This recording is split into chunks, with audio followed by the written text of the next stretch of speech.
FIFA says this new rule will make the World Cup bigger than ever. More teams, more matches, more countries, more fans. Sounds amazing, right? Well, not everyone agrees. In fact, many football fans believe FIFA may have just damaged the greatest sporting tournament on earth. A tournament that was once exclusive, elite, and incredibly difficult to reach, has now changed forever.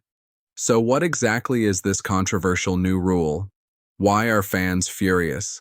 And could FIFA's biggest decision end up hurting the World Cup instead of helping it? Let's find out. For decades, the FIFA World Cup featured 32 teams. Only the best nations in the world qualified. Every spot mattered. Every qualification campaign felt like a battle. But FIFA changed everything.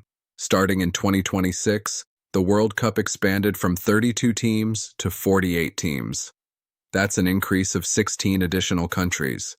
The tournament now includes 104 matches instead of 64, making it the largest World Cup in history. FIFA says the goal is simple: give more countries a chance, grow football globally, create more opportunities for smaller nations, and increase worldwide interest. On paper, it sounds like a brilliant idea. But critics say the reality is very different.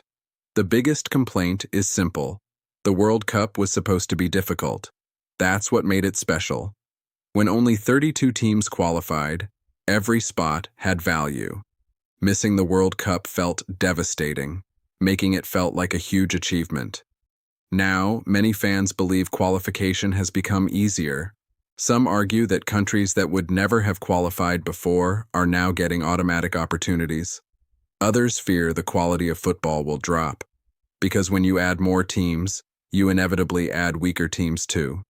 And weaker teams often create one-sided matches. Instead of thrilling contests, you get blowouts. And nobody wants to watch a team lose 7-0 on the biggest stage in football. At least that's what critics believe.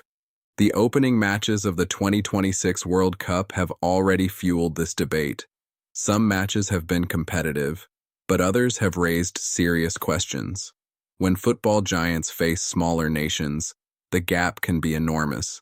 And every time a major team destroys an underdog, fans point back to FIFA's expansion rule. They ask the same question: did we really need 48 teams? Or did FIFA simply want more matches, more television rights, and more money? It's a question FIFA doesn't like hearing, but it's becoming harder to ignore. Let's be honest. More teams means more games. More games means more tickets. More tickets mean more revenue. More revenue means more profit. FIFA insists the decision was about growing football, and there is certainly truth to that. But critics believe money played a huge role, because the expanded tournament is expected to generate billions of dollars.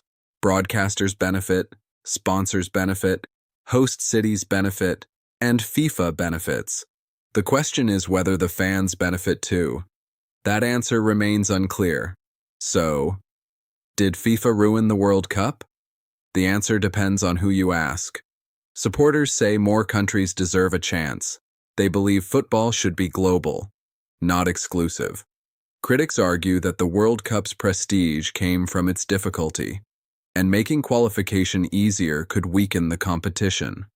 One thing is certain: the World Cup has changed forever. The 48-team format is here.